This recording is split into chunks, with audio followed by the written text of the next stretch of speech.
Ladies and gentlemen, welcome to The Stand. Just The Stand this time. Just The Stand. It's just cleaner. We dropped Doug. We dropped the lemonade. It's just The Stand when it's us two. Our co-host and compatriot DougDoug is out this week. He's already in Japan scouting the place out for our eventual arrival. And we have a lot of news going on right now, including America's largest shutdown in history. It's so American. The world. It's so American to say the world. The entire world. It's the longest shutdown ever experienced. There's never been one longer. Dude. Don't start doing it ironically because you will do it for real. I've already fallen into that. I'm on my stream and I'm doing this regularly. He actually invented such a great emphasis. And speaking of him, he had an insane 60 Minutes interview last night. We'll talk about that for a bit. And then also in New York, as we are recording right now live, Zohran Mamdani is leading this mayoral election and it's seeming pretty clear he's going to take it. So we'll talk about all that. Yeah, and we're going to round out this episode with something new. We've been discussing doing shorter, like non-full episode call-in interviews for a while, and we have Harley Finkelstein, who was a guest of ours that we've already recorded before this.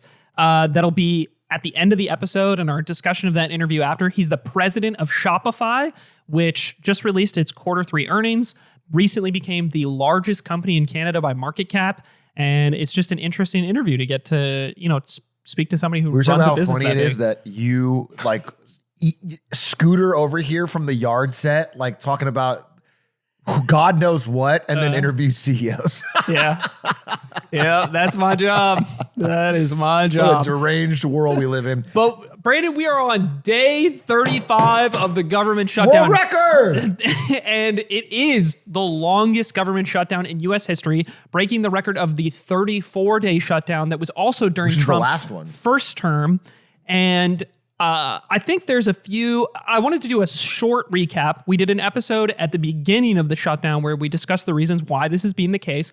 And basically, the budget resolution that is necessary to pass in order to continue funding the government is being held up by the Democrats are putting their foot down. They won't vote on a budget resolution until they get three things. They have three stipulations at the moment. One is that the ACA, Affordable Care Act, aka Obamacare, subsidies that allow a lot of people to buy or afford their coverage are expiring in December of this year. And that has a huge increase to the premiums of a ton of people's healthcare across the country. I think it's like tens of millions. You can go back to the episode where we talked about it the first time. That is a bad idea.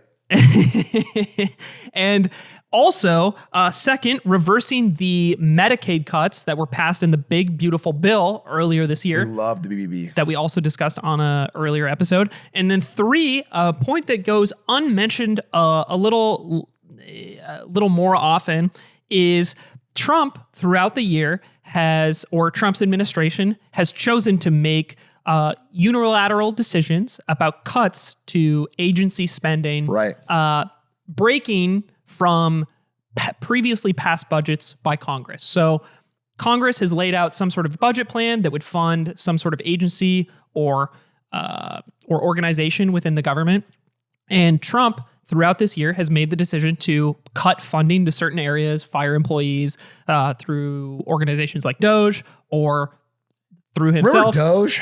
What an era. Wow. What an Way back when we were talking about that a lot. It actually does feel like much longer ago than it is. Yeah, but it's not the pace actually. of everything moving. It was the beginning of the year. But the Democrats, I think fairly have a problem with the way these cuts have been handled in that if it is the responsibility of Congress to pass and approve budgets, and then the executive branch chooses to make its own decisions about how cuts can be made to those budgets, then you're overriding the decision-making power of Congress. What was the point of the whole legislative process and voting if it just gets overruled by the executive? I think that's a fair point. And it also means that if there's any commitment in the negotiation of this budget resolution now, if there's no agreement about no longer doing this in the future, that means any decision you come to it doesn't even really matter in the future. I mean, we talk about this. The similar thing is, we come back to that TikTok example, but it's like a lot of people went through a lot of effort to get through that through the House and the Senate and the judiciary and everyone vote on it. And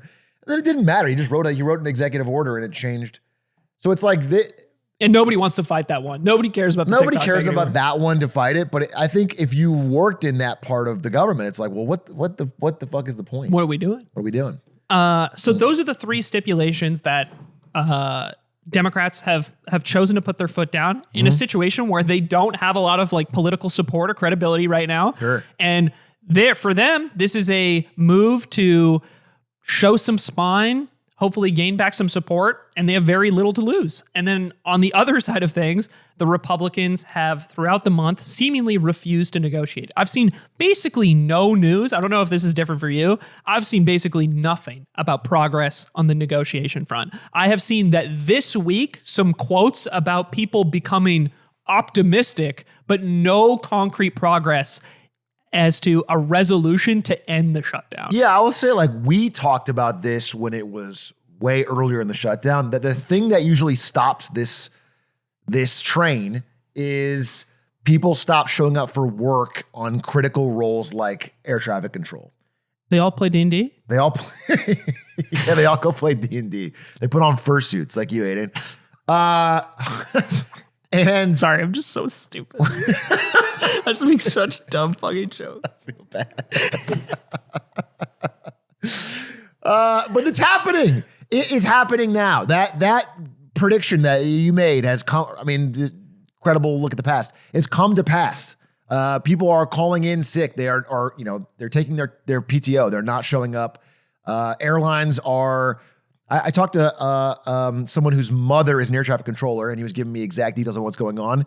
They are changing the flights so that flights can no longer be within 5 miles of each other. They'll be within 20 because they're stressed about having understaffed people. So they're reducing the chance of risk by making flights farther apart. I mean, they're adapting. They're offering people, they can't give them money, but they're offering them paid credits for like pre-worked hours. And you can take time off in the future.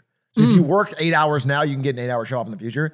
And a lot of people, this woman who's older told me that the older generation are all taking all the credits and working extra hours, and the millennials are calling in sick. That's what she said. I mean, it's a little generation bias, but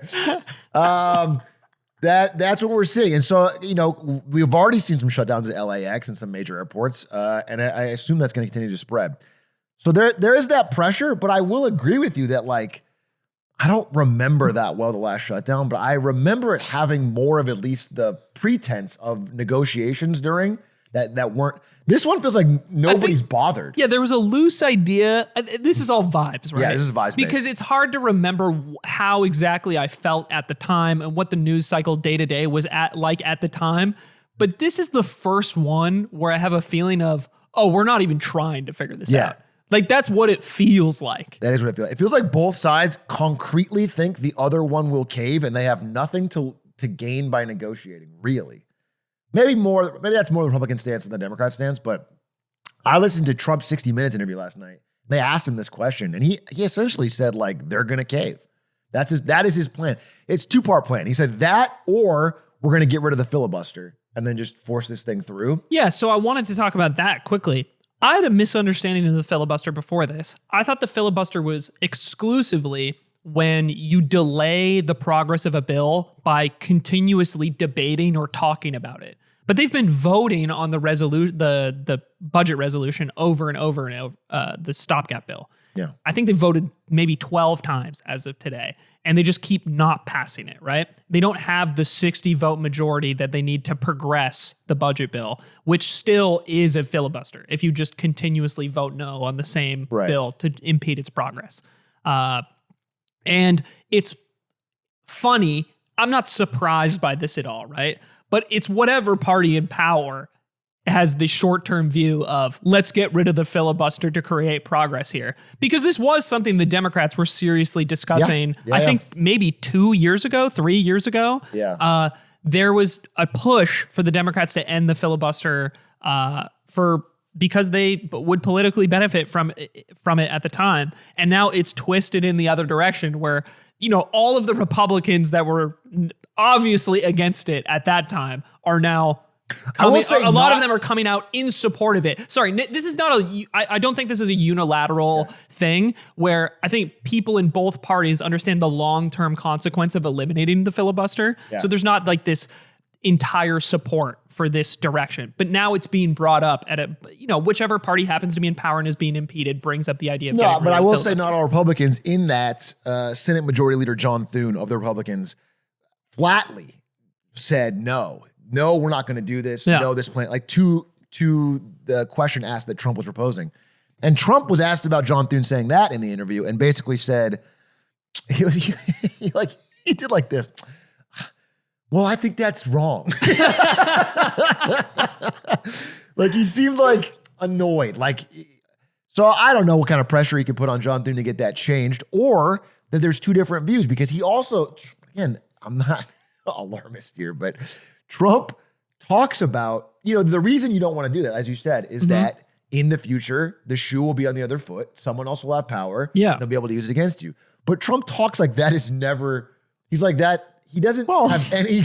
If you're fully on the train right now, you don't think it's going to happen. Right, but John Thune thinks that's real. Like he is operating under his longer term political view that eventually they'll have someone else in the Senate. But Trump does not seem to operate that way. He doesn't have any fear of that, which I thought was interesting, if not slightly alarming. The other thing we talked about is the systems that start to break around the 1+ month mark, right? Yep. And one of those things is SNAP or food stamps. Oh, yeah. And those benefits have been probably the biggest headline coming into the beginning of this month, because the funding for that program through the Department of Agriculture is limited by the shutdown right now.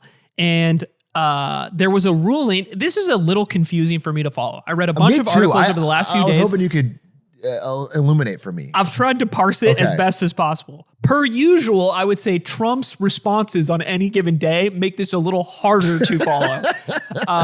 Just a little bit of inconsistency in the messaging. Okay. But basically, it was committed that a certain amount of emergency funds available through the Department of Agriculture that are still there, that total to about $4.6 billion, are going to be used to partially fund SNAP, which costs about $8 to $9 billion per month. And also, 42 or 41 million Americans are on this program. 12% of the American population is on SNAP in some form or another. I didn't know that. I mean, I know this going into this meeting, to this call or this fucking podcast, but I didn't know it when I first heard the stat in this shutdown. And that is an absurd number. Yeah, I did not know that at all. And not everybody receives the same amount of benefits. It varies by your income. It varies by how big your family is. So there's a range in how much you get paid out. I think the average amount that each person is receiving is something like $130, $140, I want to say. It might be a little higher than that. But so there was a commitment of that amount of funding going towards SNAP, and then a federal judge, there's two federal judge rulings. One of them, McConnell Jr., ruled that Trump has to fill the gap. McConnell Jr.? No, I don't think so. That would be crazy. That would be. Trump has to use excess funds that are lying around that is available to him to help fund the remainder of SNAP. Okay. And the initial reaction to that is, tell us how, like, I'll comply with this if you give us a pathway to like finding this amount of money. It's a little confusing. In the tariff bin. There's always money in the. There's always money in it. There's always a spare $5 billion in the tariff bin. And this is where it got confusing for me, is where this money is actually from, whether or not they actually wanted to commit to it, and what are the trade-offs of that money being used? Because there's a bunch of arguments about, well, if you take this money from somewhere, then is it shorting some other program that's also limited right now? Are you withholding it just as a leverage point to use against the Democrats? And they had until Monday to comply with this demand to fully fund SNAP. And the weird thing is, the initial response from Trump was basically that give us a pathway to do this and we'll do it. But then on Monday, they said, I'm actually not funding SNAP. This is on the Democrats. I'm not going to provide this extra money, which leaves the program half funded for the month and also delayed in the funding. So anybody waiting on their SNAP payments that would normally be receiving it at the beginning period of November has a delay in when they're going to receive it, and also a decrease in the amount that they're getting. And the way SNAP is distributed is through the states who define eligibility. And it's on the states to figure out the change in eligibility for money with this reduced budget that they have. So the process is very wonky right now. It's very difficult to figure out who's still going to receive money, when they get it, and how much they get, because the program is not being fully funded, apparently because Trump is choosing not to use excess funds to fill the stopgap on what remains of the Department of Agriculture's budget. Yeah, I'm reading now. A federal judge directed the Trump administration late last month to use available emergency funds to keep SNAP benefits going. The White House said on Monday it will not be tapping into these other funds, calling it an unacceptable risk. So that is, I was under the impression that the judge's order had funded SNAP, but it's not the case. It was initially supposed to be the case, and it seemed like that was going to be the case. And then I forget if this was this morning or yesterday, but Trump more recently came out in Truth Social and said SNAP benefits, which increased by billions and billions of dollars, which billions and billions is all capitalized for some reason. Oh, yeah. Many-fold during crooked Joe Biden's disastrous term in office. I want to jump in on that line because I did look into this. So there was a graph that I saw of SNAP benefits and spending wildly up since 2021. And I was wanting to know what the cause of that was. Yeah. I looked into it. And the truth is, look, I'm a government spending, let's watch out kind of guy in general, but the actual math of it is just that there's a higher number of people enrolled in SNAP, which means more people need food assistance. It's 12% more. And then the vast majority of the increased spending is because food prices have gone up so dramatically. That is the vast majority, is 12% more people, and then 70, 80% higher food costs on things they're buying. And that combined to a dramatic increase in the amount we're spending on SNAP. So it's just, it's more people with more expensive food, but they're not the system's not being abused in some way. It's not, I thought it might have been fraud or something, but it literally is just. I think hearing a lot of people's anecdotal experience of, what it means to not have this money available to them is really heartbreaking, just at an individual level.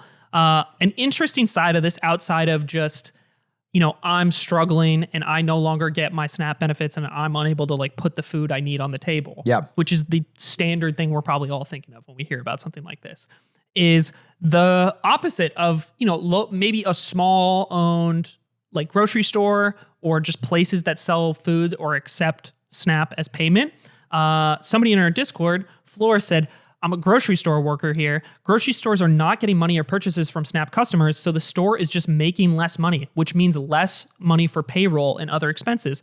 So far, they're just cutting overtime hours, but we might see them cutting hours in general. So as this is maintained for longer and longer, right? For all this stuff is crazy. Exactly. All of these programs that are cut, right? It inhibits the ability for people to keep people employed, and then that has cascading effects of what those employees are able to make do on. And it's the same thing with the millions of furloughed workers who can't buy or spend in the way they would if they had a stable income. That stuff leads to other businesses that relied on their income cutting hiring. You know what I'm saying? There's knock-on effects I think we're only beginning to assess. And my understanding from reading about it is, had this shutdown stopped immediately day 30 and they paid everybody back pay, the effects are relatively minimal. But as every day this continues on, those ripple effects start increasing exponentially. So it really is there's a strong pressure to get it done. And I am frustrated. I also am frustrated. This is a bit populist, honestly. I don't even want to say it, but I populist Atrioc here. Just I felt angry watching that 60 Minutes interview because this is small. It's not a big deal. Yeah. There's just so much fucking gold, Aiden. Every fucking time I see a clip of this guy, there's more gold. It keeps getting exponential, and it feels almost like a comic book level of cartoonish level of dissonance between you can watch a clip about people on Snap and then you watch someone with more gold and a $300 million ballroom and I don't know. It's frustrating. I wonder. Everything's fine. It's frustrating. It's a frustrating thing to say. But you know what's funny is like I have to assume that there's a electoral price for that. I mean, there is so far in the polling at least. Like there are people who voted for him for different reasons that are not seeing. So this is not a good look. There was an interesting.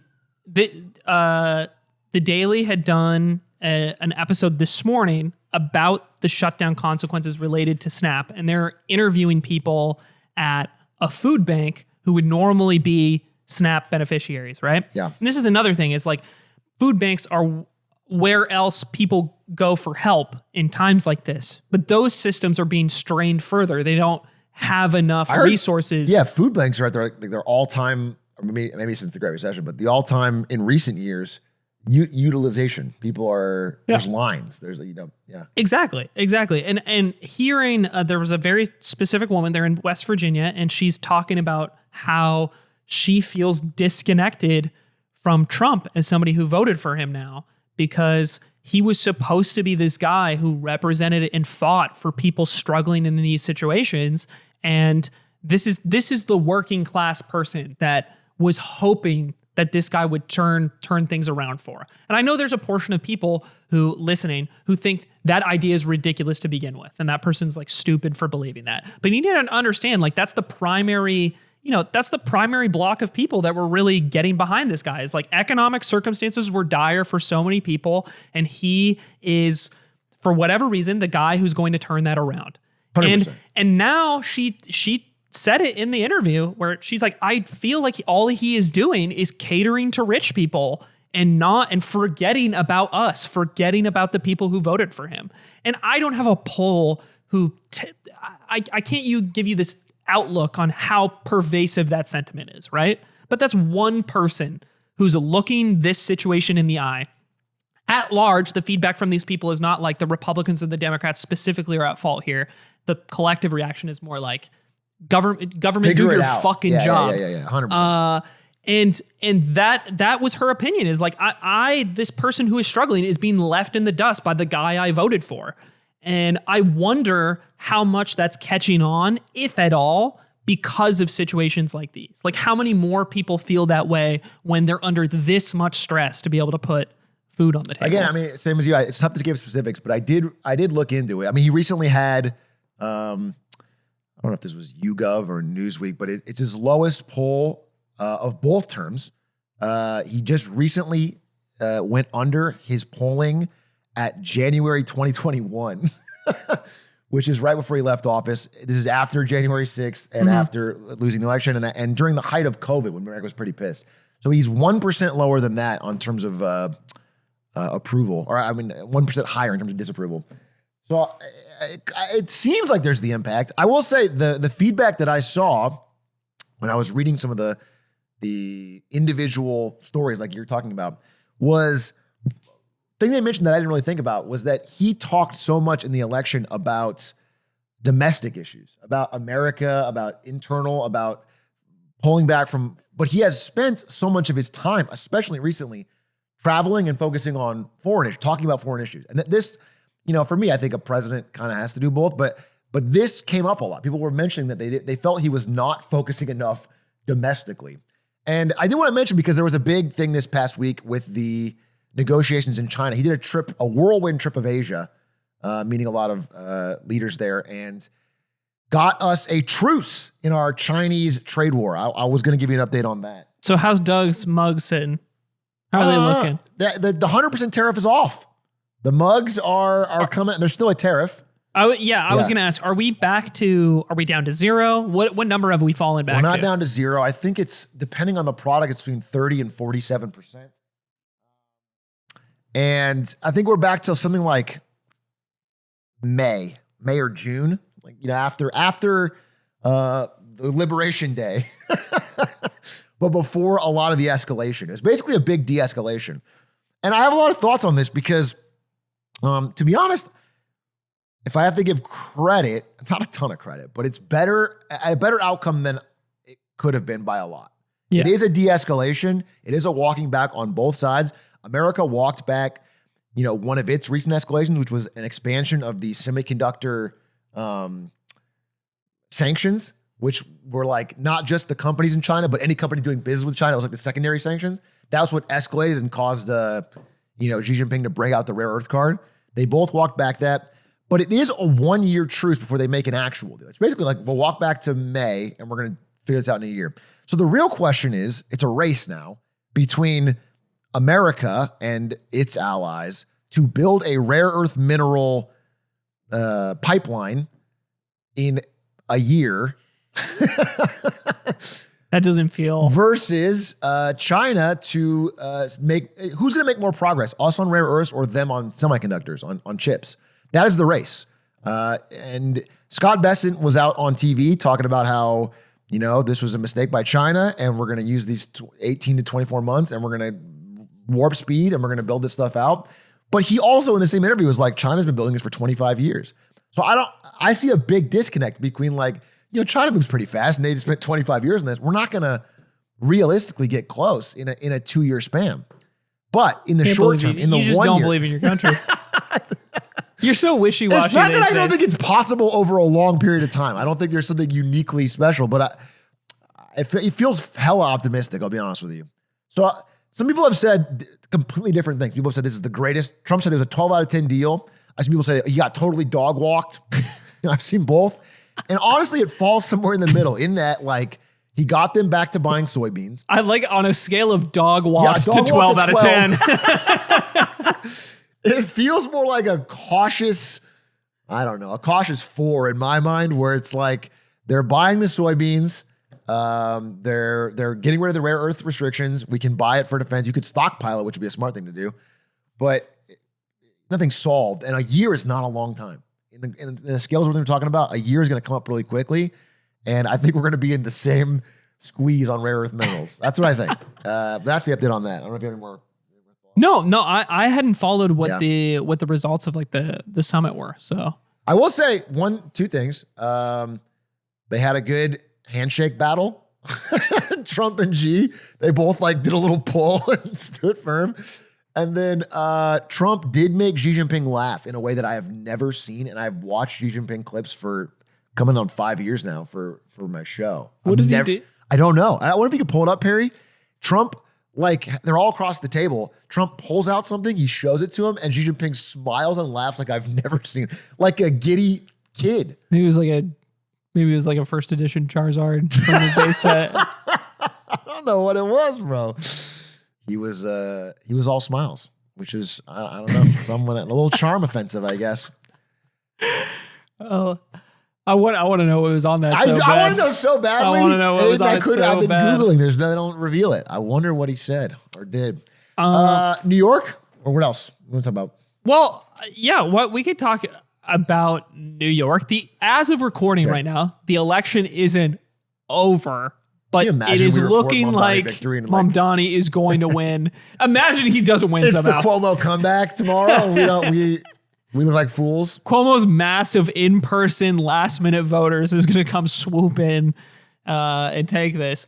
No, it looks like Mamdani is going to win. I think at this stage it was very expected that he was going to win. I mean, he is the Democratic candidate in New York City. Yeah. And I think from a campaign perspective, it seems like he has a lot of boots on the ground support. The number of people canvassing for him was pretty ridiculous. I think it was like over 90,000 people he said were canvassing.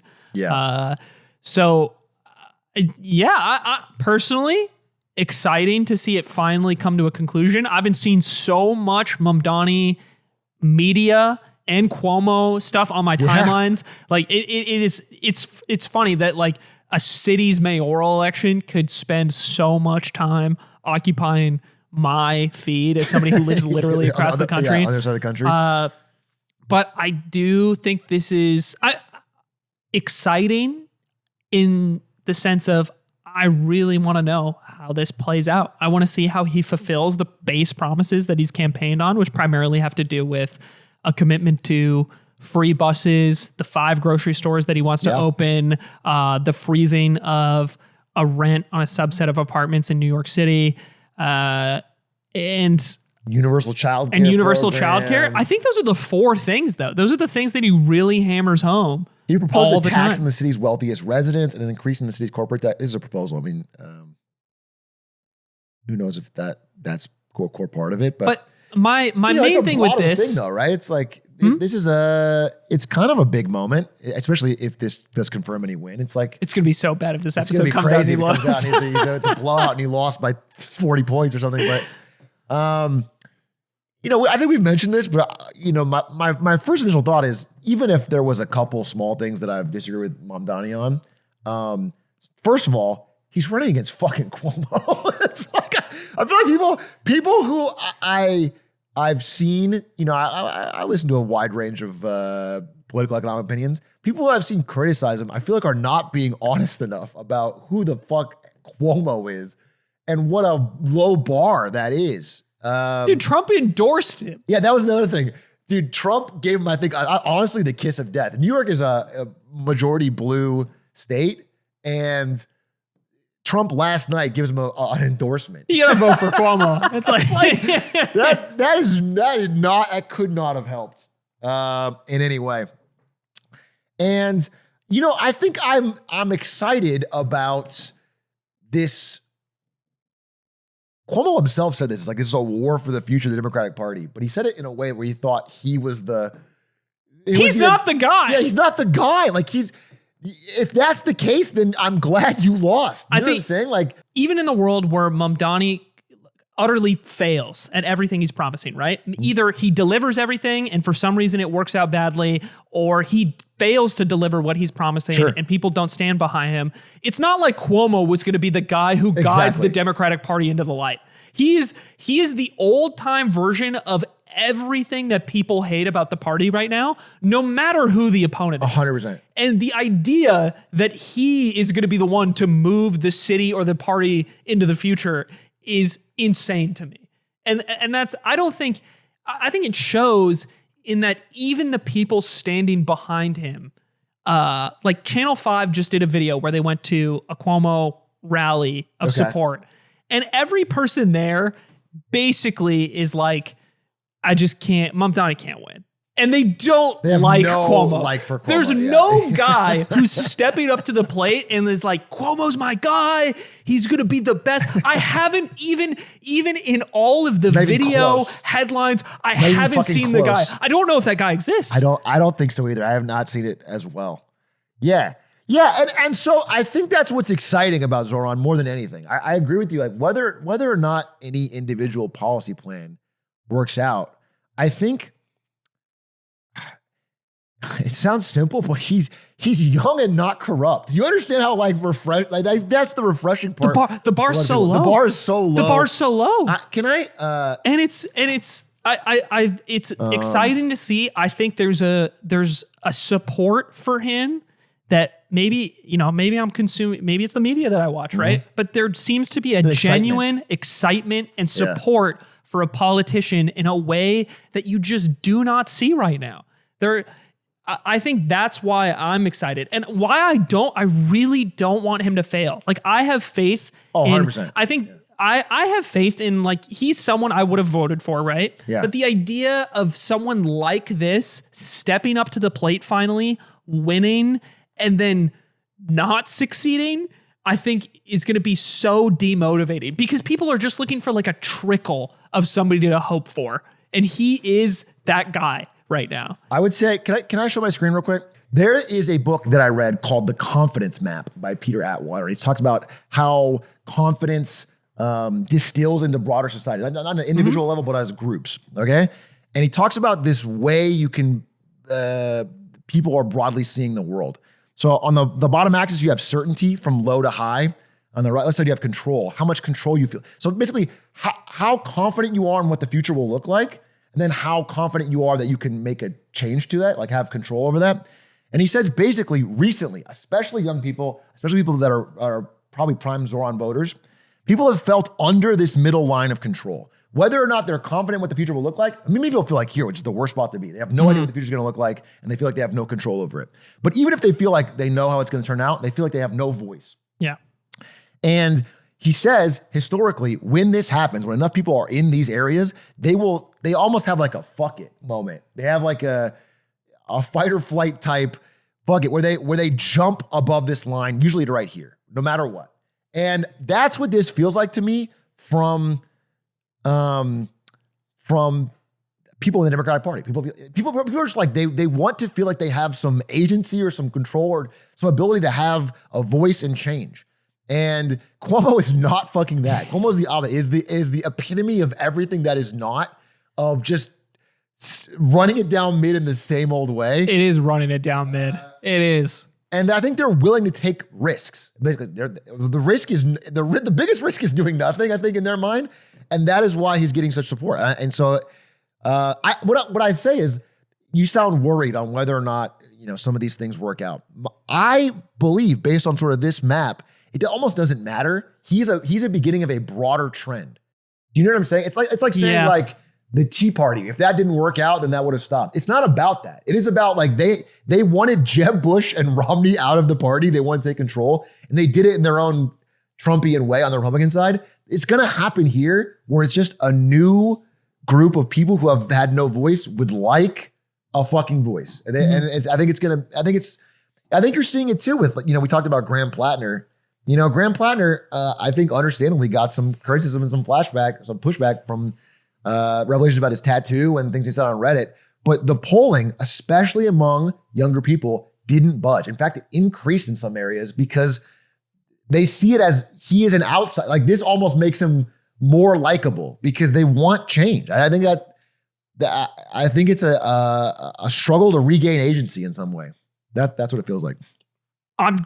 Absolutely. I guess my fear, I do think this could be a marker of who is able to gain seats in Democratic positions, no matter what. Like, regardless of his like long-term success, this symbolizes a change that may be happening in the long run for the Democratic Party. Yeah. I think my fear of him not being successful doesn't even come from specifics of the policies that he advocates for. I think it's this overhanging, I've talked about this way more on the Patreon. It's this feeling that I find difficult to shake right now of there being so much like institutionalized rot that even if you come in with the best outlook and the best approach, your ability to create the change that you're looking to create feels so limited.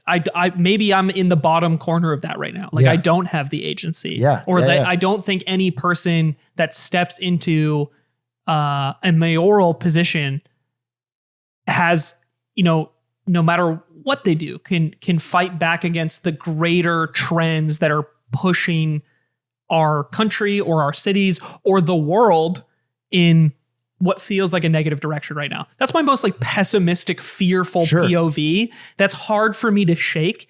I don't want that to be the like thing I spread into the world and have everybody believe around me. I don't think that's good. And I think outcomes like this, where 90,000 people get out and canvass and fight for a guy they're excited about because they want to create change, that is what I want. That is what I think is good. But that's it. You have the mind. Fear is the mind killer. Fear is the mind killer. I agree with you wholeheartedly, but I would say, like, if he is part of a broader movement, that is exciting as a bigger trend on its own. And if one person this is a big position of power, but it's not a massive position of power. Even if he can't make massive change, I see it as a tide, like a bigger shift in a direction of people, I would say just generally younger people, just claiming more power, like finding some way to claw into this gate-kept system of boomers that I feel like exists. That's awesome what I feel like. I feel like there's like they've hold on way past the expiration date. I guess what you're talking about with Graham is an example, right? It's like controversy aside, I'll do anything except vote for Nancy Pelosi again. Like who's confirmed not running now, I think. But it's just the idea of like this old establishment, like should probably be in a crypt in a pyramid politician, just cannot be my guy anymore. It just can't. Yeah, it just can't. And so that on that level alone, I'm excited for it. Honestly, I really am. I really think there's a broader movement. And he's spearheading, and I really give him credit for that. Yeah. Of like getting people excited about it and seeing the fact that they could be represented in politics again. I think another nationally relevant vote that's going to be finishing tonight. I'm going to. You already voted. I'm getting out and voting. Is Prop 50 in California? We covered this a little bit too, but California is changing the laws around the way redistricting works in the hopes of adding 5 more Democratic seats to the House of Representatives. And this is being done to be honest, to combat an issue at the national level. I wouldn't say this is to the benefit of, explicitly California. The idea is that other Republican states, Texas leading the charge, are changing the way they're redistricting to shore up seats for the midterms. And California is part of this national effort to try and combat that. Yeah. And voting yes on 50 will... if you agree with utilizing our state to combat that, that's why you would vote yes on it. Yeah, we talked about it on the show. I mean, it's a dangerous, scary race to the bottom, but it is a reality that we're fighting, and it is. Yeah. It is a response. All right, we could be real with each other, I think. All right. I've got something to say to you. Yeah. You wear the same thing all the time, man. You wear the same thing all the time. You rotate between Enron sweaters and the same flannel. And it's time to brush up the wardrobe a little bit. Normally, I would be mad at what you just said to me. Normally. But because I have this incredible cashmere button-up from Quince, I am going to take your criticism at face as what it is, which is the desperate... lashing out of a man with desperate lashing out. I've been buying clothes from Quince for years. So don't step to me as lashing out. I'm extending an olive branch because I see the same logo on everything you wear. And it's like, I get it. I get it. That's your thing. But it's time to brush up. It's time to make a change. And I have, Aiden. And I do feel quite comfortable in this. Quince makes stuff that feels great to wear, for one. It does. You look good. It's priced 50% less than most of the other high-end brands that you might be buying it elsewhere. Which is good because I want to make you feel small. Yeah. I want to feel wealthy, but I don't want to actually spend that kind of money. So I want the in-between. Well, you also got to think about gifts for the holidays. This might be a good gift. Mostly a gift to yourself. Yes. It's really mostly about you and changing it. I got to keep you pinned down, if I'm being honest. But you can give and get timeless holiday staples that last this season with Quince. You can go to quince.com/lemonade for free shipping on your order and 365-day returns. Now available in Canada too. As well. That's QUINCE.com/lemonade for free shipping and 365-day returns. Quince.com/lemonade. This is a true story. My girlfriend has been begging me to buy the Quince bed sheets because all of her friends have them. Nick Falco from The Yard just said he bought the Quince pillows and because he wanted the luxury pillow of a hotel room. He just unironically told me that's unrelated from the pod. And now, because you said that, we have to cut Nick in, and I'm mad at you again. No, he's going to get his book is cut. I did want to end this before we get into our interview with Harley with one more note on the shutdown. I think we've talked about planes and air traffic controllers a lot because it's probably the number one thing I see people bring up when the subject of shutdowns comes around. And somebody in our Discord did have a response about this. They said, I just graduated from the Air Traffic Control Academy like 4 months ago. I got sent to Long Island and I'm currently still working without pay. I'm not actually on the floor yet, but still training for the New York airspace. I got my first zero check a few weeks ago. It's funny. Is he literally receiving a check with $0 on it? That's crazy.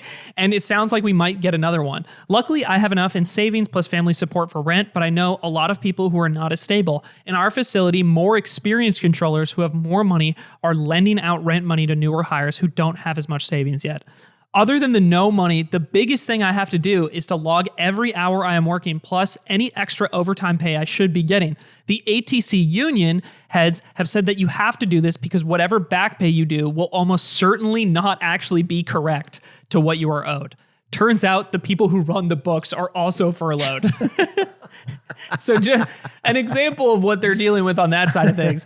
I'd also just anecdotally, of the friends who are flying right now, literally every single one I've talked to has experienced delays on their last trips, like in the last week. Yeah, big flight coming up. I'm honestly a tiny bit nervous. I'm just picturing the most overworked old air traffic controller of all time falling asleep at their desk as they. I just keep thinking about that scene from Breaking Bad, if I'm being real with you. Like, I think about it every time. Don't put that in my head. Yeah, I'm sorry. Don't put that in my head. But anyway, we have an interview. Yeah, we are interviewing the president of Shopify because they just put out their Q3 earnings. We ask him a bunch of different questions around, what does an earnings call actually mean? What does it mean for the company, their past success, also the future of business in Canada, how he balances his company's outlook on AI with the realities of how, viewers like you engage with it. So let us know if you enjoy that. We have a little postmortem afterwards, and so hold your typing while you're watching it. Yeah, we might bring up some of the thoughts that you have while you're listening to it afterwards. Check it out though. Thanks Harley for coming on, and thanks for watching. Thank you for joining us. We really appreciate it. This is the first time we've done a call-in interview, which we've been talking about doing for a while. Yeah. I'm the first. Wow. You just had amazing. I love that. Yeah, you get to be the first one. So if it goes good or bad, it's I guess it's all my fault no matter what. If I never see another remote guest, then I know, oh man, I really screwed this thing up. Very cool. Awesome. But I know your guys' Q3 earnings came out this morning. Yeah. And we wanted to start just by having you maybe walk us through the high level of what you wanted to share about that. And then we had a couple questions about the earnings, Shopify in general, and your feeling on making such a big business in Canada specifically. Yeah, I want to set the stage a little bit before you answer, just for our audience who may not know. I mean, Harley here is the CEO of Shopify, which is president of Shopify. Sorry, president. This is already not going very well. And it's the largest company in Canada, not just the largest tech company, but the largest company in general by market cap. And you had a big earnings report today. And again, for me personally, I think both of us, I'm interested to hear, first of all, what that's like. This is a insight we haven't got to hear before. This is a big day. What does that mean to an average person? What does the earnings day mean? Oh, I mean, look, to our investors that have owned our stock, since the IPO, this is I think the 42nd, maybe 43rd earnings call we've had. We've been public for about 10 years. And there's 4 per year. So I think this is number 42 or 43. We went public May 2015 on the New York Stock Exchange and the Toronto Stock Exchange. From an investor perspective, it's their opportunity to hear how it's going. What are we excited about? How have we performed? I think it's also, I think ultimately publicly traded companies, what is critical is to be, like any company can go public. The key though is to be a trusted publicly traded company. I think the way you become a trusted publicly traded company is, it's actually very simple. It's you do what you say you're going to do. And so I think the earnings calls that happen 4 times a year are a bit of a check-in with the investors and the analysts that cover our stock. I don't know how many analysts cover our stock. I think it's probably in the 30s or 40s. It's a way for them to say, yeah, Shopify did what they said they were going to do, or did not do what they said they were going to do. So I think from a Wall Street perspective or a capital markets perspective, it's a check-in.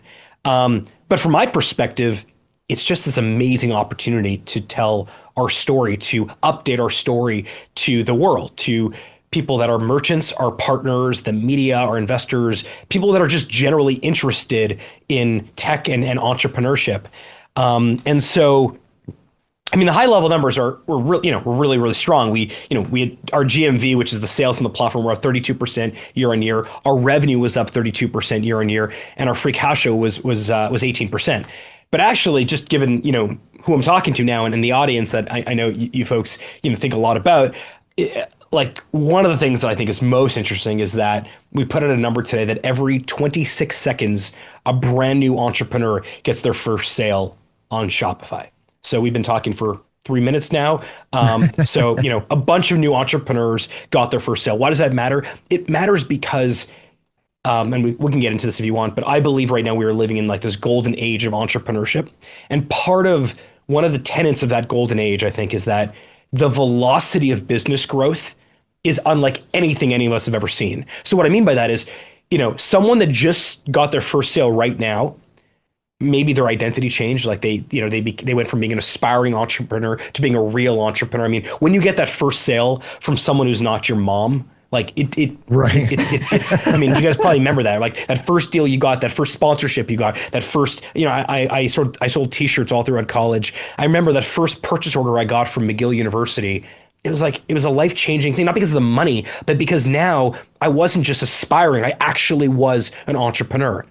But the cool part is doing that in 2025 means that someone who's starting right now may be the largest in their category in 5 years or 10 years. Like that velocity that, I mentioned on the call, Estee Lauder is now, coming to Shopify. And I mentioned Michael Kors, and I mentioned these incredible brands that keep coming, to Shopify. These big enterprise brands are On Running or Birkenstock. These brands are in some cases 100 years old. But what's also fascinating is that some of the biggest stores on Shopify today, like Viore or Alo Yoga or Gymshark, these are like the biggest brands in their category.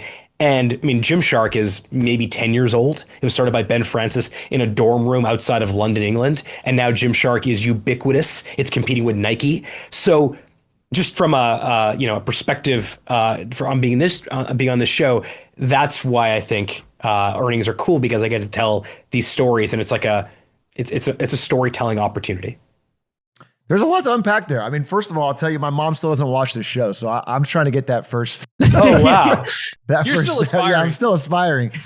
Look, one of the angles I'd love to take it, if you don't mind, because I think you have an insight into the commerce here that we won't have. Your revenues is up. You said your free cash flow is up. And you're a consumer-facing business at the end of the day, which means you're seeing a resiliency in the consumer that some other businesses aren't seeing. And I want to know what if that's unique to Shopify, or if you're seeing better signs in the economy than some of what we're hearing or feeling from some of your our mother audience. should watch, because that's a great question to ask. That is a deep macro, consumer confidence question. Your mom definitely should watch Lemonade Stand. Okay. So let's kind of level set here, or give me her number. I can call her and tell her she's missing out. This was all a ploy to get your mom's phone number. Yeah, exactly. I wasn't trying to, that sounded a little weird. Okay. So level set. So this quarter, Q3 2025, we saw about $92 billion of products sold on Shopify. So I mentioned we were up 32% year on year. That's, I think, Shopify's 9th consecutive quarter where our GMV growth was above 20%. So when you kind of look, below the hood on that GMV number, what you actually see is millions of stores that are selling on Shopify every single day. Some very large ones, Mattel, I mentioned, Alo Yoga. There's obviously, most of consumers' favorite brands are on Shopify. My favorite brand is James Purse. I'm wearing this t-shirt. My favorite sneakers are Tom Sachs. Those are them right there. Those are sold on Shopify also. So most of the, if you're listening to this, the brands that you have a relationship with, a connection to as a consumer, most of those, if not all of them, are on Shopify. The way that we measure consumer confidence, which is sort of what you're asking, is we measure it at checkout. Like, what are we seeing on the checkout? And on Shopify, what we're seeing is that consumers they keep buying, they keep returning, and generally the demand has been really resilient. But there is something that I think is you're kind of picking on here, which is worthwhile mentioning, which is that it does feel a little bit that consumers are being more selective. Meaning like they're buying from brands that they have a connection to, that they love, that means something to them. This isn't just a black t-shirt. This is a James Purse black t-shirt. I've gotten a chance to know James personally. Like, this guy is obsessed with making like black t-shirts. It's all he thinks about. And generally those brands that where consumers have a relationship with, where consumers are voting with their wallets to buy from, are on Shopify. So that's not to say that the entire economy every area is going really well, but generally the consumers that are buying on Shopify stores tend to vote with their wallets to buy from those brands. And for those selective consumers, they continue to buy. I think in a time where the labor market feels so uncertain, a lot of people are either getting laid off or struggling to find a new job if they're looking for a new one, or even within the context of the shutdown, right, in the US, if you're employed by the federal government right now, you might be looking at 30 plus days with no pay. You're kind of describing a scenario where while other parts of demand in the consumer market might be falling or struggling, you guys are providing something unique in how people can select what they buy. So you guys are still going strong? Well, the answer is yes to that. But actually, I think what you're describing also is sort of the two sides of our business. One is, I just mentioned, like the merchants on Shopify tend to be brands and retailers that we all love. Like, I don't know what your favorite stores are. Mine are like Kith, for example, or Alo or Viore. Those are doing really well. Those are all Shopify stores. That's not to say that, Walmart is seeing the same sales that we are, because, the demographic that people buying from Walmart is different than those that are buying Alo yoga pants, or a Viore sweatshirt, or a pair of Tecovas boots, which I think Tecovas makes the most beautiful cowboy boots. So that's on the consumer side. On the merchant side, we've been leading this company now. I've been at this for 16 years, almost half my life. I'm a little bit less than half my life. I'm 41 years old. I've been in Shopify now for 16 years. What we've seen is, whether it's 2008 or it's some choppiness like around the pandemic, is that what people tend to do when they worry about either losing their job, or they've already lost their job, or maybe they have a reduction of hours, is often they turn to entrepreneurship in those moments to either supplement their income, or actually to like replace their income if they've lost it. So actually, if you look at the general health of the economy and you overlay sort of business creation, not just in Canada or the US, but on a global level, entrepreneurship tends to work really well when people are unsure about their future. In fact, my father's an immigrant. My family we're immigrant family. My father immigrated to Canada in 1956 from Hungary. He was just a kid. But my grandfather, when he came here, he became an entrepreneur. He began to sell eggs at a farmer's market in Montreal. My grandfather did not call himself an entrepreneur per se. It's just like he had no choice. He had no options. And so entrepreneurship, even though, what you guys talk about in a lemonade stand, and what I talk about is entrepreneurship in a little bit of a glorified way, that it's like the greatest way for humans to self-actualize. It's a creative pursuit. In actuality, the core reason people became entrepreneurs historically was they had no choice. Right? It was forced entrepreneurship, rather than I think what the three of us are doing, which is more of passion-driven entrepreneurship. We're choosing to do this thing called entrepreneurship, to create a show, a podcast, to run a company, to start a company. And so generally, even though it seems almost, it seems like it would be the opposite, it's almost a paradox, but like when people are struggling, they tend to turn to entrepreneurship as a way to struggle less. I really appreciate that perspective, and I thank you for being candid on it. I do want to press a little bit, and again, I know this is a difficult question to discern, especially from your position, but based on what you said about the consumer side, and again, this is not something that you created, this is something that we're just seeing, it sounds a bit like what we're hearing about kind of a K-shaped economy. So the K-shape, or the tale of two worlds, right, is often what you hear about. And that is true, that absolutely, that some people are doing really well right now, and some people are really struggling right now. And the ones, at least, again, as I mentioned earlier, like consumer confidence from my perspective is measured at checkout. But, given that we're seeing these types of growth rates, given that we're seeing almost $100 billion transacted on Shopify for the quarter, which is up over 30%, generally what we're seeing is that consumers on Shopify, which tend to be higher income consumers, are definitely still buying. There's one aspect that I did want to dig into, though, which is that, so I looked at the earnings. And again, all the numbers are excellent, but there was an area which had a growth that I think it was transaction and loan losses. So those were up from 58 million to 148 million. I don't know exactly what that means. Does that tie back into like buy now, pay later, or is that Is there a part of the consumer that is taking on more, would you say, debt as part of this? No, I mean, basically, we have these guardrails, sure. Effectively. So we have this amazing program called Shopify Capital. Shopify Capital exists because most small businesses, business cannot go to the bank and say, we need money. Partially, the reason that banks do not underwrite these types of businesses is because they just don't know how they're going to do. Right? It's just they don't have enough data, but we have a lot of data on these merchants, and so we're able to do we're able to do cash advances for these merchants, and we kind of have these guardrails in place where we believe within these guardrails, within this payback period, we can lend. So as long as they're in that guardrail, we're happy to lend, and they always are. Sometimes it will tick up a little bit higher for a particular quarter on the payback or lack thereof. But generally, as long as we're within this category or this band of what we call acceptable payback rates, we're going to continue doing that as well. It's not something that gets a lot of attention because it's people think about Shopify as like e-commerce or point of sale in a physical retail store or agentic, some of the partnerships we're doing now with OpenAI, which we're happy to talk about too. But it's a part of our business that I'm very proud of because for a lot of these merchants, they do not have other sources to get a cash advance from or for cash flow. And so we're able to say, based on your history on Shopify, we're able to extend, a cash advance at this amount and we, you pay it back as money comes back in. Okay, I understand. I mean, I would actually, you mentioned AI there. Our third co-host is normally the absolute AI bull. He would love obsessed. To be, yeah, he's obsessed. But, I'll try to channel him for a second. Please, yeah. I think it's interesting to hear from a CEO's perspective, especially at a tech company. What are the positive cases of AI that you're seeing or how it's helping unlock certain parts of your business? We'd be interested in seeing that. We hear both sides from a lot of people on this show, and I'm interested in you hear downsides?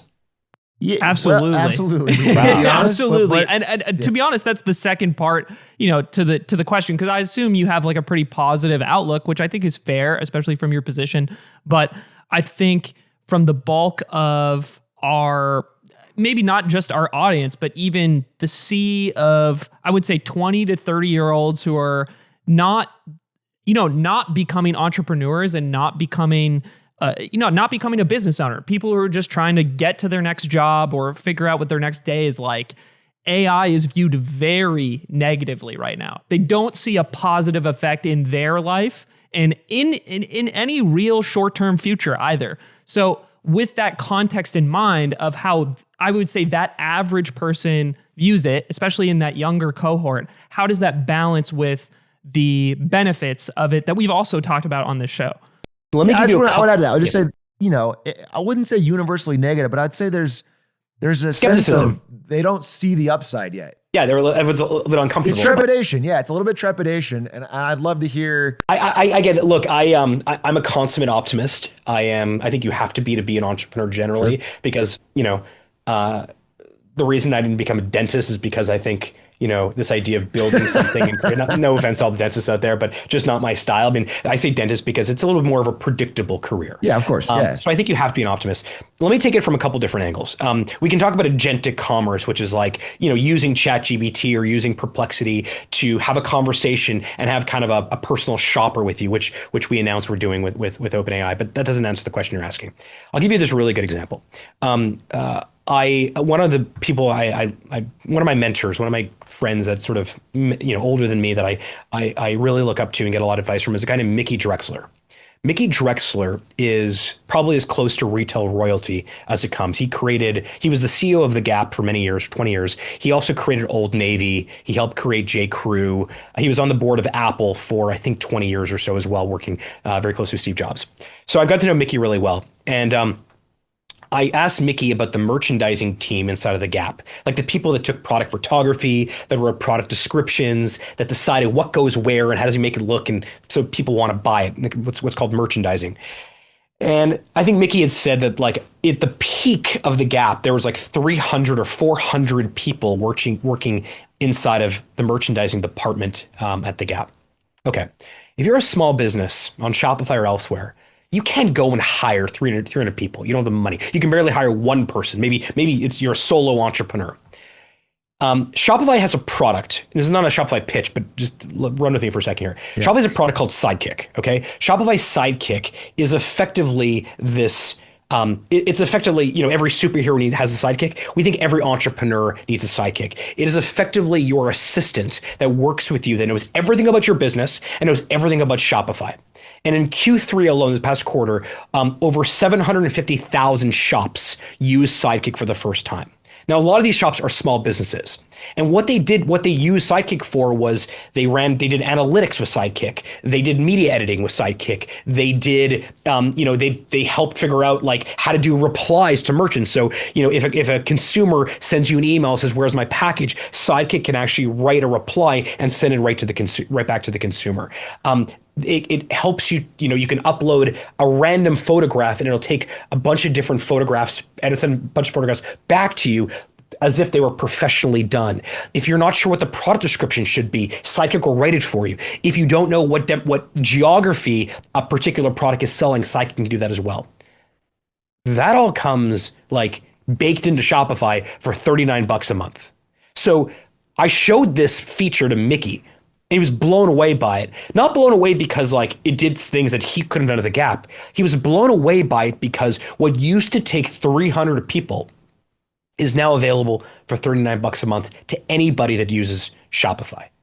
That is like, people talk about leveling the playing field. People talk about the democratization of entrepreneurship. All these sort of, buzzy terms come around. But that's what it is. That's what AI can do. It means that you can be sitting at your mom's kitchen table, and within your Shopify admin, you have this incredible assistant that is effectively your co-founder that can help you make better decisions faster. And you don't have to go and hire more people. If that doesn't get you optimistic about where things are going, I don't know what to say. I think there's two ways. Yeah, but I think there's two ways to kind of look at it. One is, oh my God, like I'm going to get disrupted. So you've heard this. This is like trite now, but like, people are not going to lose their job to AI. People are going to lose their job to someone who knows how to use AI, to another person who's really good at using AI. And so rather than simply adopting AI, my advice to anyone listening who's an entrepreneur, small business owner is begin to use it reflexively. Begin to teach it everything if you write an article or you give a talk or frankly, you have a conversation with someone that's compelling, take some notes and feed it into, your ChatGPT or your Perplexity or your Anthropic and be like, hey, this is a really interesting conversation. Remember this for next time. And the next time you have something like that, feed it in and begin to build some context so that you actually have this like superhero assistant with you all the time. And I think when you look at it through that lens, you begin to realize that it's not that Ben Francis and Gymshark had an unfair advantage. It's that when you combine someone who's an incredible entrepreneur with this state-of-the-art technology that didn't exist 10 years ago, the velocity of business growth for small businesses is unlike anything our parents or grandparents could have even dreamed of. So sad Doug wasn't here for that. You would have loved that speech particularly. First of all, yeah, thank you for that answer.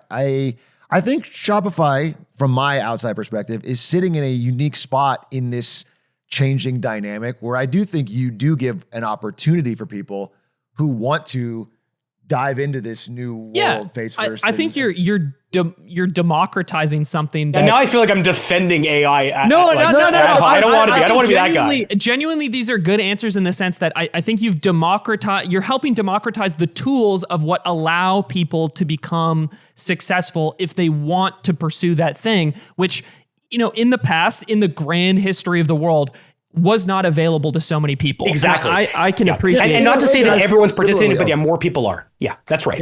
I feel similarly about YouTube years ago in a way that it democratized no more access gatekeepers for someone like me to create. I couldn't create. No one. That's right. No middleman was going to give me a show. Exactly. And now look what you guys have built. You built something incredible. And more importantly, think of how many people watch Lemonade Stand and are like, I want to have my own version of that. And now they can do it also. There is this virtuous flywheel that is happening now, and it's allowing more people to not do stuff they don't want to do, but actually find their life's work, which frankly, our grandparents, like the concept of life's work, they weren't entitled to that they couldn't do it because they were just trying to put food on the table. So let's say I am, you're selling me. I'm on board. Yeah. I don't want to say. I'm a natural skeptic on a macro level, especially. Which is fascinating because you have an entrepreneurship podcast. I know. It's like, doesn't make my brain, it doesn't make it. Yeah. But the math is not mathing here. I think I'm a long-term optimist, but I get nervous in the short term lately. So I want to ask you some questions because I think you know more about the environment. Specifically, you mentioned, this AI package that you're selling, $39. People are finding great use from it. There's been a challenge, maybe not with your company, but with other companies to find revenue with some of these AI solutions. Specifically, I want to ask, you mentioned a deal with OpenAI. I'm seeing every 3 days, OpenAI is another big, massive deal, another multi-billion-dollar deal with someone, whether it's Amazon or whether it's NVIDIA or AMD or Google. And there's questions about their ability to fund that through revenue. I don't know. I want to know the optimistic. I want to know a better stance of what you're seeing. Is this? It sounds like it's delivering real return for your customers. Maybe as on a just a personal level. What are the things? Are the things that you're not, or is there risks you're seeing? That's more my question. Is like from an optimist POV. Is there risks you're seeing? Well, look, I think so. Just to be clear, just to kind of set the stage, sure. The idea is agentic commerce is effectively, someone once said to me that if you want to see where technology is going, look to see what like rich people do. And all of that kind of goes down to the long tail of all demographics. I grew up with very little money. I've been supporting myself and my family since I was 16 years old. So the idea of having a personal shopper, like I don't even know anyone that ever had a personal shopper. Sure. Okay. But I know that people with means historically have had personal shoppers. Right. So I think what agentic shopping really is, agentic commerce really is allowing everybody to have their own personal shopper that has a full understanding of your preferences, your pricing preferences, the brands you love. And, just think of this idea of like saying to ChatGPT something like, what is the best shirt to keep me cool when I'm running? And then all of a sudden it goes and searches across every Shopify store, millions of stores and products, and says, this is the one. Based on everything I know about you, based on all our search history, you should buy this. That is really cool. The reason that's really cool is because right now, typically what you would do is you would go to a search engine and you type in best shirt for running, and you get whoever paid the most amount of money for that particular keyword. Right. So now, not only are you going to get results from not necessarily you may not get the biggest companies. You're going to get results that are relevant to you. You're going to find new brands that you may love, maybe a local brand because the chat knows that you prefer to shop locally. So you find someone in Montreal for me that you're like, I did this thing called 29029, which is like this Everesting race, a very cool race. And I want to buy, hiking shoes. And so I was doing research and I find a company called Norda, Norda. Never heard of them before, Montreal based. It turns out, in my view, they make the very best hiking shoes. I found them because of social media and a little bit of research on agentic. But if I would have gone to a search engine, I never would have found them because they don't have, it's a small company in Montreal. They're like, a couple dozen people out of a small warehouse, a small manufacturing facility. So this idea of agentic is really cool because I can say, I'm having a birthday party for my daughter. I have two daughters, 6 years old and 9 years old. She's really into unicorns and she's really into rainbows. And tell me everything I need to know for this birthday party. And the agentic agents, the agentic chat will say, here's everything you need, and I can one click buy all of them from across a whole bunch of stores. That is amazing. It's amazing for me, the consumer. It's also amazing for the brands that show up because now they're showing up in places they otherwise would not. Well, yeah, we have talked about this benefit on the show before a while ago, and I think I have a question, much like search engines early on, I think we all probably have a universal experience of search engines maybe 10 years ago had a better experience in finding a good, maybe not as specific or as niche as you've described. I don't think it was ever as effective as the example that you gave, but I do feel like search engines have been compromised by sponsored ads for products over time. It's become more challenging to find something like a product or a restaurant that you might want to look up than it used to be. Do you have any fear or any protections of how this same way of searching for things will not be compromised by companies looking to advertise in the same way? Like, I mean, look, maybe this is the greatest feature for the next 3 years, but then 10, 15 years from now, my AI results are inundated with sponsor searches. I don't have the answer to that. I don't have a crystal ball in terms of what other companies will do. What I do think, though, is like, look, social commerce, same type of thing, right? Like the reason I follow you guys on Instagram is because, you guys are influencers. I know you hate that term. And I'm like, what are they into? I don't actually know if you guys are getting paid or not. I'm just going to trust you that because I think you guys are good guys, you care a lot about entrepreneurs, you care about your audience, you care about your followers. If you're endorsing something, I'm going to take the leap of faith and say, you probably actually really like the product. I certainly, everything I talk about on social, like I'm not getting paid for this. I mean, you sold me on those black shirts. Your passion. So that's and I'm not getting a commission for these black shirts. Shoes. Yeah, and Nike shoes. I'm also not getting commission. But the reason that you're interested, because like you have no reason to think that I'm trying to sell you. I'm just telling you what I really, really like. So I do think though that agentic commerce has the opportunity to be more objective, to be more context, have more context. I think the other reason that I'm hopeful is because if I've done a bunch of research on running, and then I'm looking to go hiking, and the chat tells me, the agent in the chat says, actually, On Running is a brand new pair of hiking boots. We know you like On Running because you've researched it before. That actually feels like it knows what I want. I quite like that result. I actually think some of the personalized ads that I get are really quite relevant. I mean, years ago, I used to love riding a boosted board, this motorized skateboard. I always thought about like, how are they targeting me? I was like, I like technology and I like skateboards, and like the Venn diagram overlap is like boosted board. I should buy it. I love, another one is, I don't know if you guys are into like water sports, but Flightboard has like this e-foil, which I think is like a surfboard. Really, really cool. So sometimes the results that I'm getting, even if they're sponsored, I actually quite like. But I do believe that the agentic shopping model will have more objectivity and hopefully will introduce me to brands I never would have found otherwise. And I have no reason to believe otherwise. You mentioned Montreal a couple times, and we talked about the status as Canada's largest company in the intro. I wanted to know if you could give us some insight into business and economics in Canada right now. Yeah, I the main thing that I had in mind here was not to talk about t-shirts. When you guys became the largest company by market cap this year, we had looked earlier in the year. I'd looked at this list and I saw Shopify at number 2, and I was like, wow, it's the second biggest company in Canada. That's insane.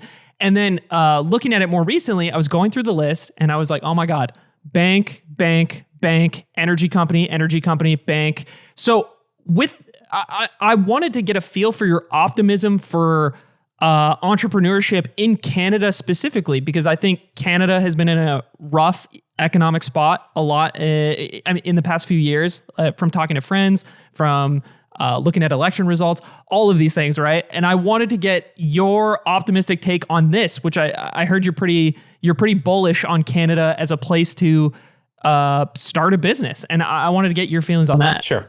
Well, first of all, let's just sort of contextualize. If you look at the top 10 largest companies by market cap in Canada, other than Shopify, the second youngest one is TD Bank in 1956, I think.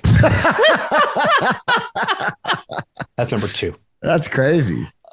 Okay, so I am optimistic. I was born in Canada, but I did not grow up here. I grew up in South Florida. So I say that only to provide some insight into, like, I'm choosing to live here. Right. I can live at this stage anywhere in the world. My wife and I, Toby and I, were both living in Ottawa for the last 20 years or so. I moved to Ottawa for law school. He moved to Ottawa because he met a girl who was now his wife.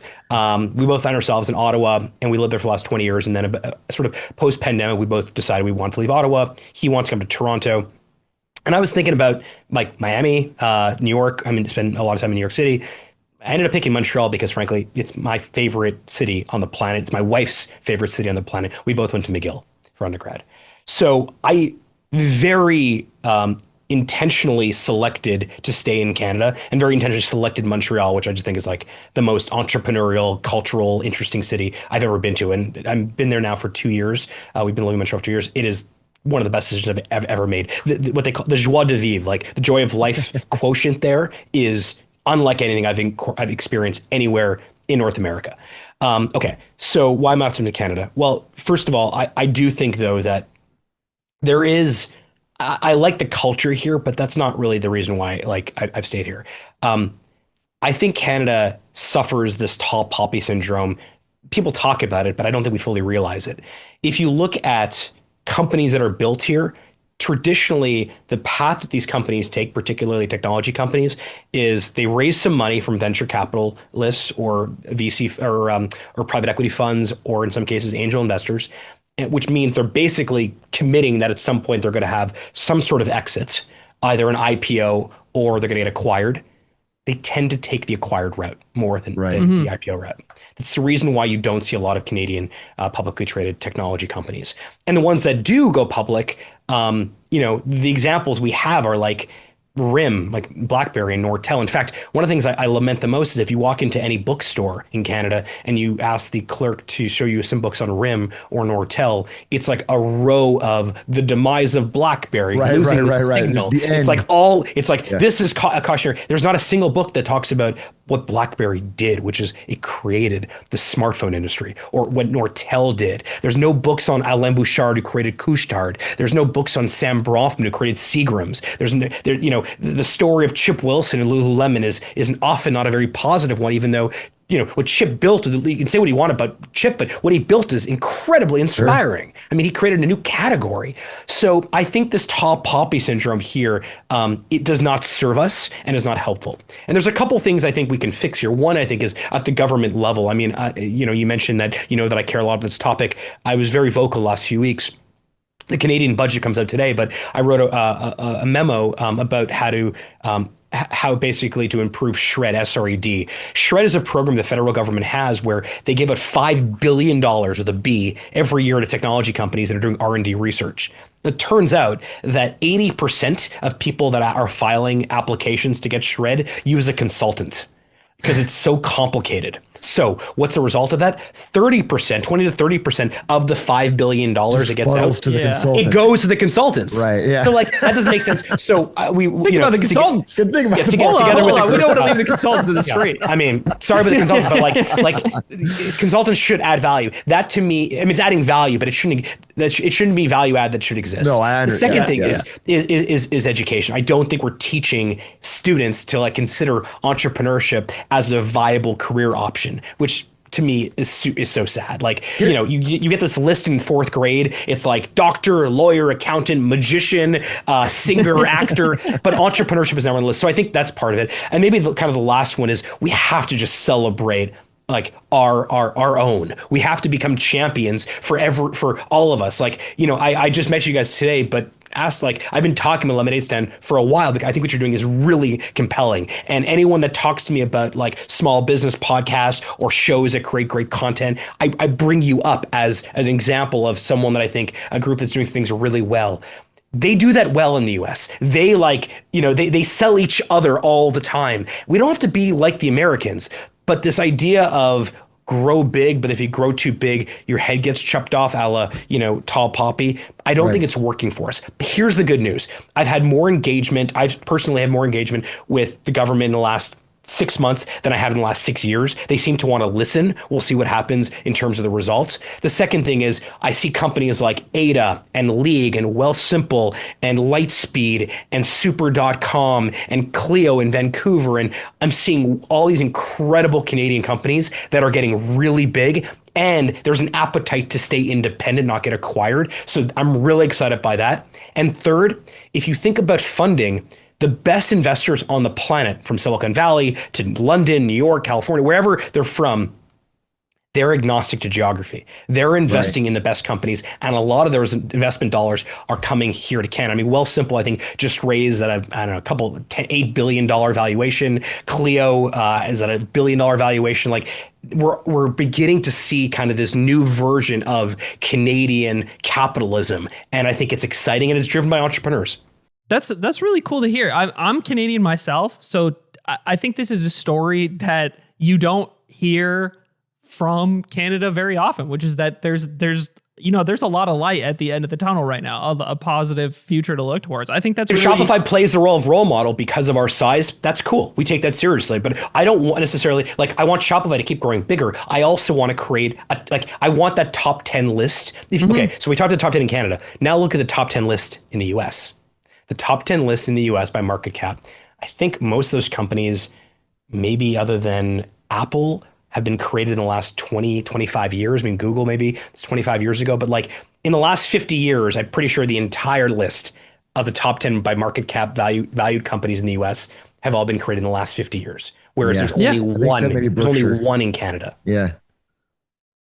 That's what do you think? I mean, I'm honestly curious. I think it's exciting because you think about it from a Canadian. I'm not Canadian, but if you think about it from a Canadian POV, you'll never be. I'll never earn it. It would be exciting to have new high growth companies in the country and not have them be acquired elsewhere, and not be growing in a different country. Like that. That is a positive momentum that I think is cool. What do you think was different success begets success. More success gets more success. No, you mentioned the role model effect. And what do you think was different about Shopify? Because I'm wondering why. Yeah, I mean, why didn't you go? Yeah, because I figured you must have faced pressure along the way. Maybe not an acquisition necessarily, or I'm sure there were acquisition offers at some point. But what sort of pressures did you guys face to take the company to the US, and why say no along the way? I mean, early on, a few venture capitalists, a few VC firms had said, "Hey, like we want to invest in Shopify, but the qualification has to be you guys have to come to the US." But honestly, we just said no. We were building in Ottawa. We were focused. Access to talent was amazing. There was no reason to do it. What was different? I don't think we just never had the overhang of pessimism or the overhang of tall poppy syndrome. I grew up in the US, Toby grew up in Germany, and we were both building in Ottawa, Canada. I just don't think it ever crossed our mind that we would have less of an advantage being here. And now, we have millions of stores on Shopify. I'm pretty sure most of the merchants on Shopify don't even know where we're based, and they don't care. Because what they're buying from Shopify is software, incredible, well-built, well-crafted, scalable, easy-to-use software. And, most people that use, I don't know, like mouthful, but most people that use Spotify don't know that they're based in Sweden. And most people that use a lot of these SoundCloud don't know they're based in Germany. And they don't care. Consumers and users of our products, what they care about is, are you building something that is truly valuable? So I got to run, but I just want to kind of lend, and on one more thing, which is I think what you guys are doing in talking about and distilling and explaining and making small business creation and entrepreneurship just more, I don't know, accessible is exactly what we're doing also. In many ways, that's, I think, what we have in common is we, I think one of the greatest creations of humans was the lemonade stand. Why? Because it got kids to think about this idea of going to their kitchen and making this thing and then going outside and selling it. And they learned about profit margins, they learned about revenue, they learned about change, they learned about all, the lemonade stand. I know that, it's part of the brand, but at a very fundamental level, we need to create more lemonade stands at different stages of our lives so that more people consider entrepreneurship. I think the world becomes a lot more interesting if all of us are crafting things that we want to exist in the world, and then consumers are voting with their wallets to buy those things. So thank you for giving me some time today. Thank you. It was a lot to me. Thank you for coming on. We really appreciate it. And we'll hopefully get a chance to speak with you again. Have a good rest of your day. Too. And you guys should keep doing these earnings things. It's part of the earnings cycle. I did CNBC, I did Fox Business, I did a bunch of investor and analyst calls, and then Lemonade Stand. That's perfect. Yeah, we're in the media circuit. Yeah. Amazing. Thanks, guys. Thanks, Harley. Have a good one. Bye. We're really important. All right. I can read between the lines. We're really important. I can see the feedback matrix before it already happens. You see the code? And I know, I see the code. I see the code on the walls. And I think I just wanted to kind of postmort it with you. Yeah, let's do a little because I postmortem. think there's a fair, because what I'm gathering from Harley is that he is really excited about the success of their business. I looked into his background before we did this interview a bit. And he started selling stuff. He became the entrepreneur he talks about when he was 17, literally. He started a business and started selling shirts at school. And I think from his perspective, right, we do exist at a time where things are being economically squeezed, and it's forcing people to look for opportunity and find new things for themselves to do. And a lot of people are choosing to start a business in some way or another. And I do believe that in the history of things, people have been gatekept from that. because of the amount of capital, your lack of tools, your lack of network, your lack of ability to easily sell things. You only have access to the town that you're in and how much you can carry on your back or in your cart to the market or something like that, right? Sure. But he has helped build a company and a tool that democratizes the availability of that opportunity. And for the people we were talking about getting squeezed, like the economic squeeze, he's making the Juicero. That's an unfair comparison actually, because it's a failed company. But the idea is like all of the maximum number of people that would want to pursue the option of entrepreneurship are available.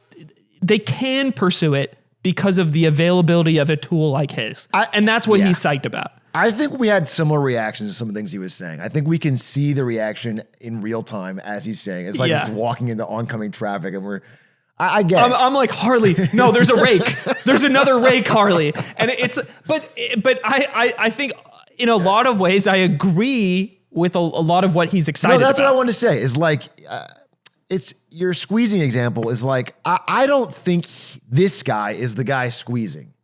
Do you know what I'm saying? Yeah. He's adapting to a world that is being squozed and he's giving people opportunity. Like I don't blame this guy. I know there's a tendency sense to be like, oh, it's the CEO. And you know what I'm saying? But he's the president. He's the president. Sorry, I keep calling him the CEO. Keep calling him the CEO. That's a different guy. That's a different guy. There should be one role. He's the president. Elon Musk is president and CEO. I want you to know that. So figure it out.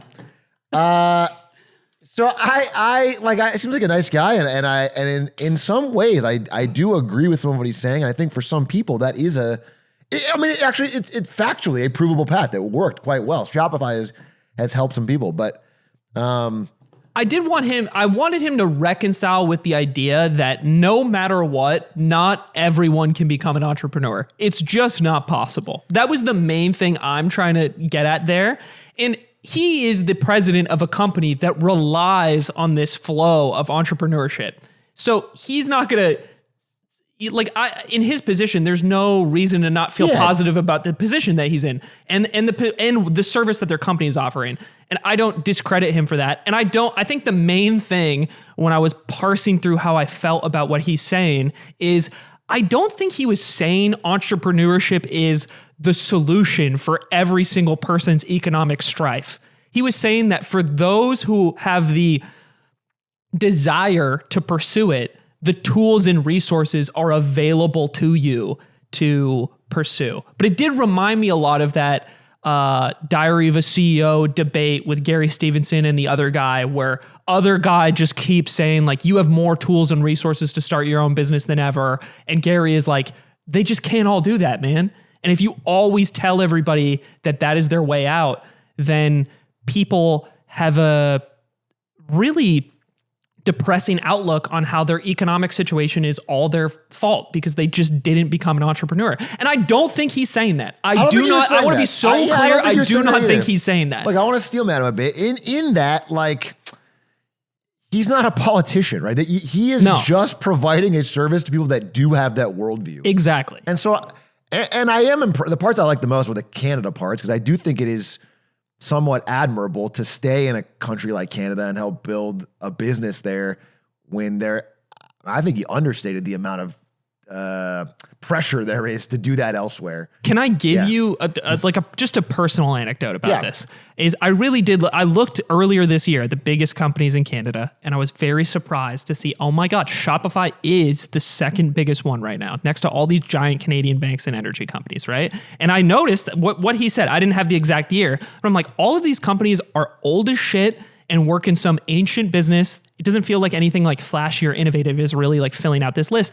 But the fact that Shopify can exist there, I do think matters to people who have business ideas in Canada. I think Canada, part of the reason it's in the economic situation it is, from what I know, is that they rely heavily on these old like commodity industries of like, it's timber, it's oil, it's and banking, and by proxy real estate. And that's the economic opportunity in the country.